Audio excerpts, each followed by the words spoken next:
welcome to National Tap Dance Day 2024. In 1989, Congress, yes, where is that? Created and declared Bill Bojangles Robinson's birthday, which is May 25th, National Tap Dance Day, to celebrate him and the art form that he contributed to. How many of you guys remember Bill Bojangles Robinson? Many people. And how many people ever took tap? Oh my gosh, see? Okay. So, he wasn't known as, he was known, the Bojangles part of his name, is just a little aside, was from his childhood. It had nothing to do with that song that became really famous in the, whatever that was. It didn't have anything to do with that. Today's show includes historical choreography and biographies of several other master tap dancers that we studied. One, Charles Honey Coles, Professor Robert Reed, and Brenda Buffalino. At the end of the show, you'll hopefully join us on stage to do a traditional historical dance called the Shim Sham, which was developed by Leonard Reed and Willie Bryant, and we'll talk a little bit about that later. And I will also be back later to tell you more about Bill Robinson and his contributions to the form. And Lauren Winowitz is going to tell us about Professor Robert Reed, and you'll see us do his work next.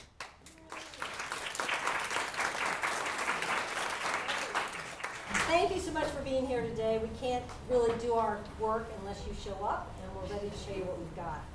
Robert Reed, grandson and student of one of the legendary four stepbrothers, toured with Cab Calloway, and more recently was dance captain for the show Riverdance. In Las Vegas, he opened for many top headliners. Some of you may remember some of these: Sammy Davis Jr., Jerry Lewis, Red Fox, and Cher.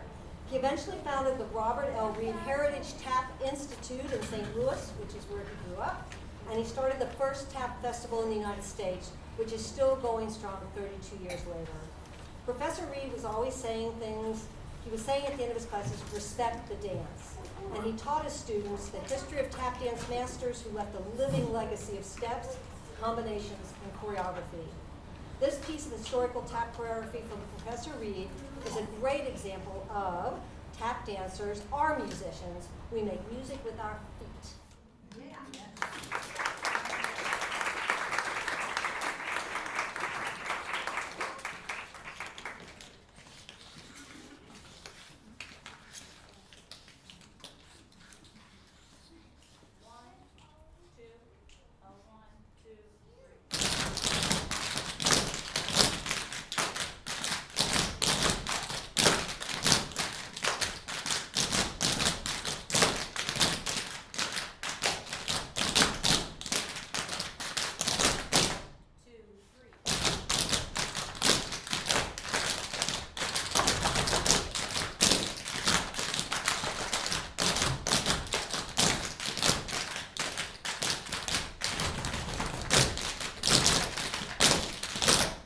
Brenda Buffalino said you can't go faster if you don't go faster. 1, 2, a 1, 2, 3.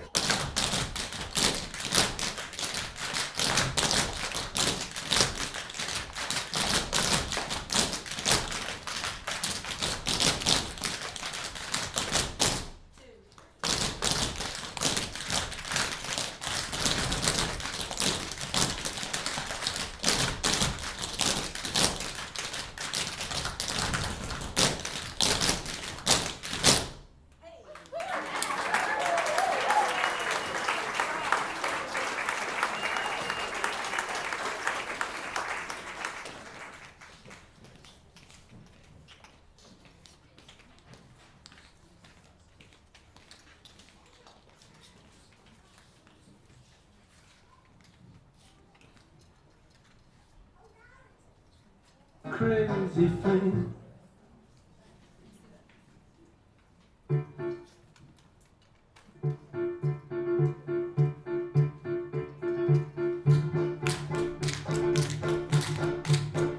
It was just one of those things, just one of those crazy things.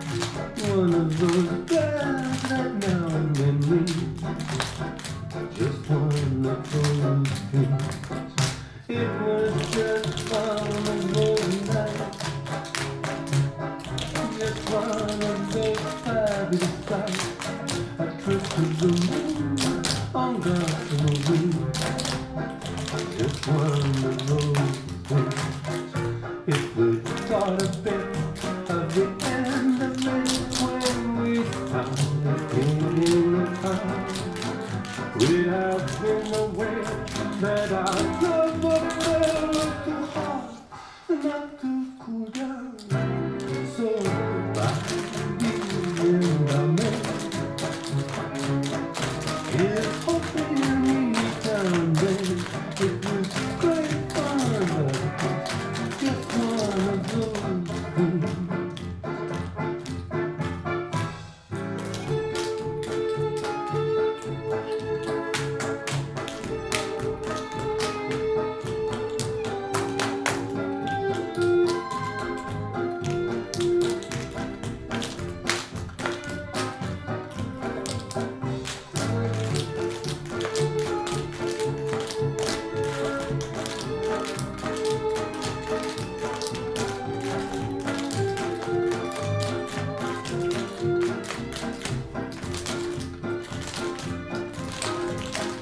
If we started then at the end of it, when we started in the town, we'd have been aware that our brother fell too hard not to cool down. So goodbye, being a man. Here's hoping we meet now and then. It was great fun. Just one of those things.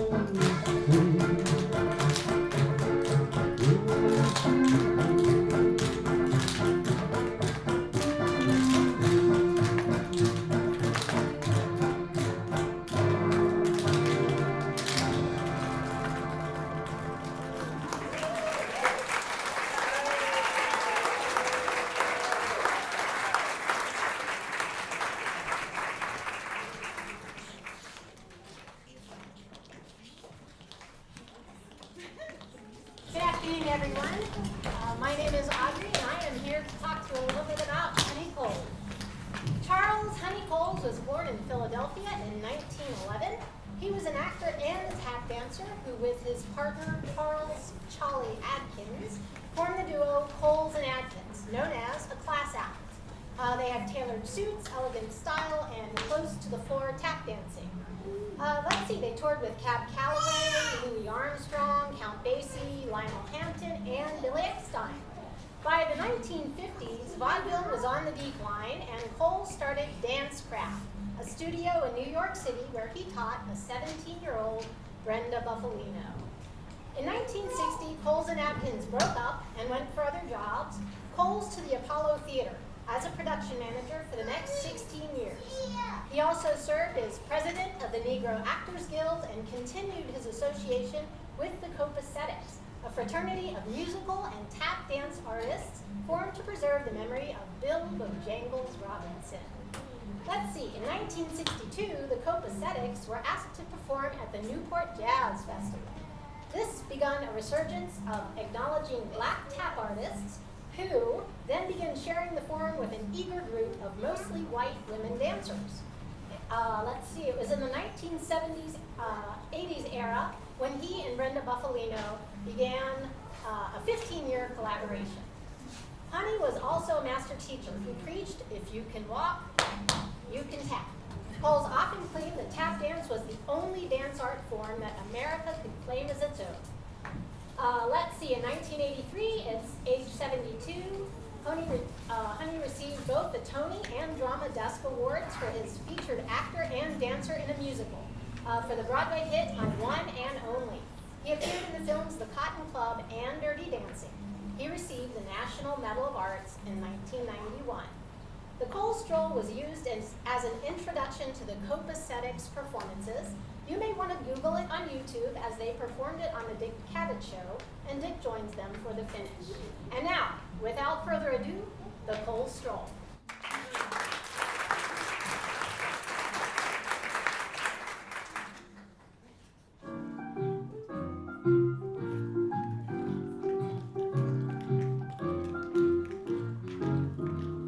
I never cared much for moonlit skies. I never winked back at fireflies. But now that the stars are in your eyes, I'm beginning to see the light.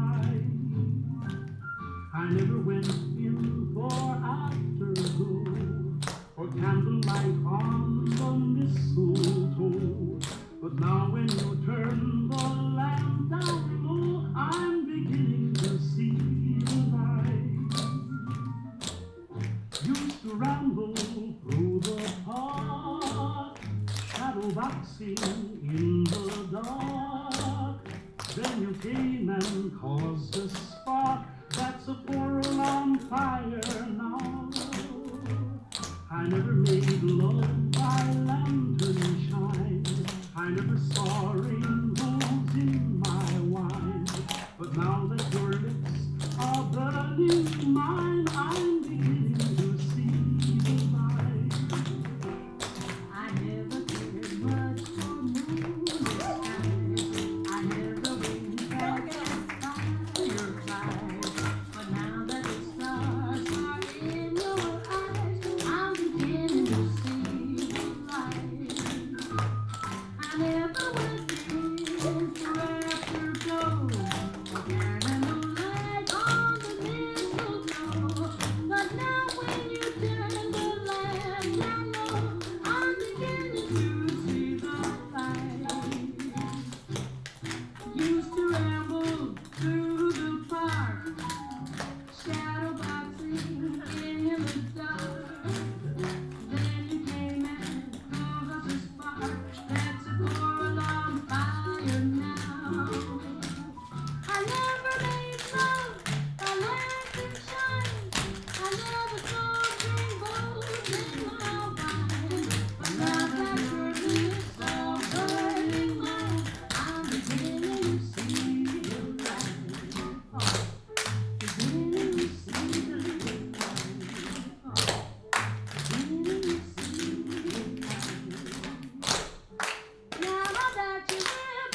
remember him as Shirley Temple's partner. He was, he was, need to be louder back there, a little bit louder? Okay.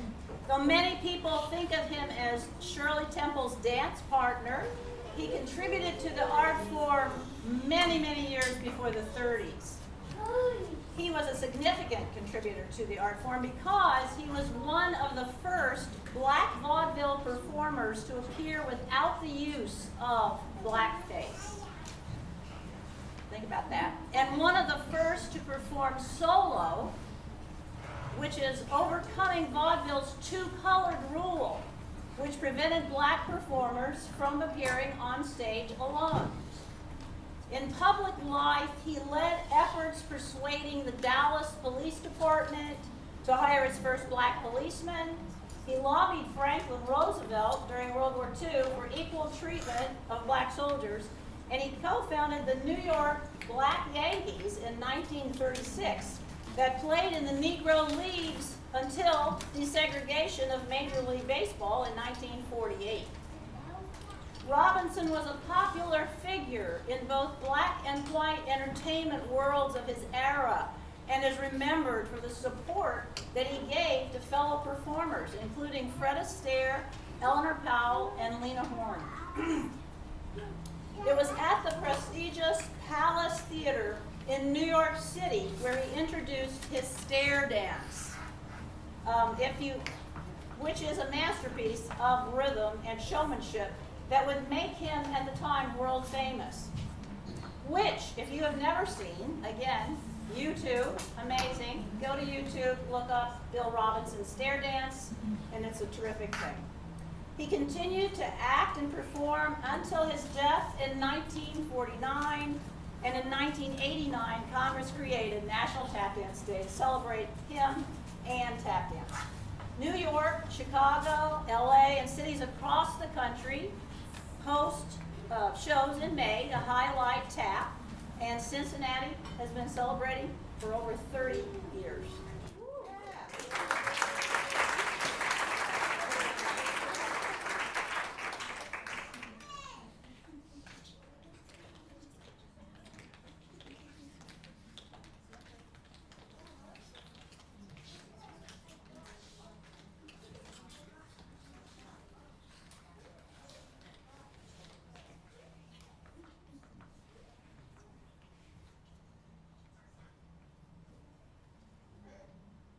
¿Cómo decir que me parte en mí las esquinitas de mi hueso?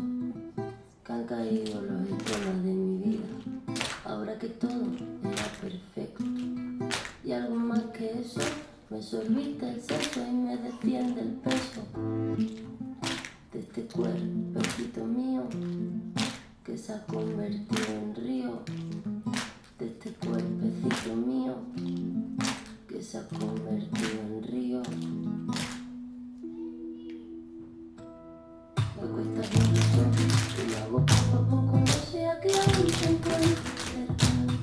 Me guardo sin recuerdo, como me hace cuento que dulce fuerte en este dentro. Hay un trozo de luz en esta oscuridad para prestarme calma. El tiempo todo calma, la tempestad y la calma. El tiempo todo calma, la tempestad y la calma.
Buffalino, jazz and tap dancer, singer, poet, and composer, grew up in Massachusetts studying a variety of dance styles.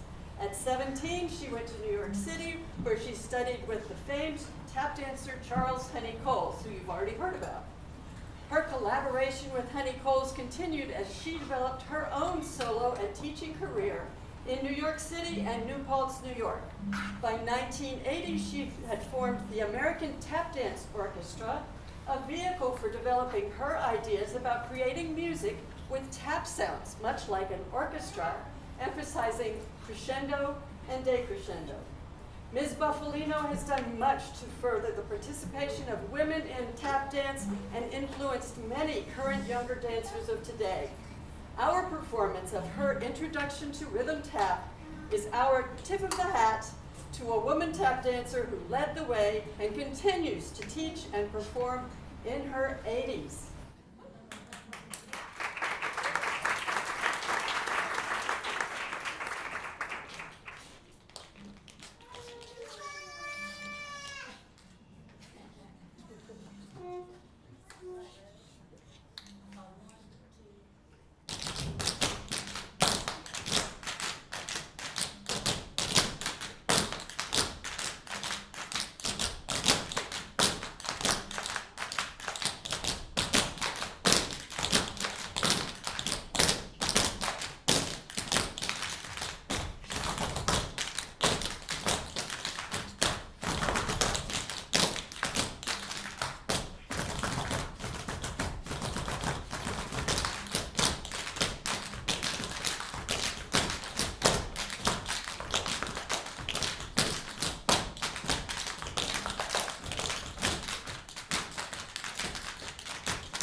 dancers across the country, when they're having a show, end it with a traditional piece called the Shim Sham.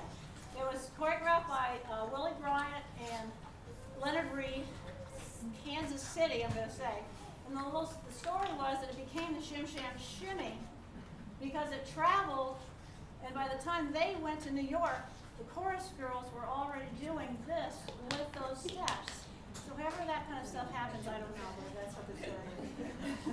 So if you tap dance as a kid, or if you always want to, come and join us right now. Big opportunity, come on out here.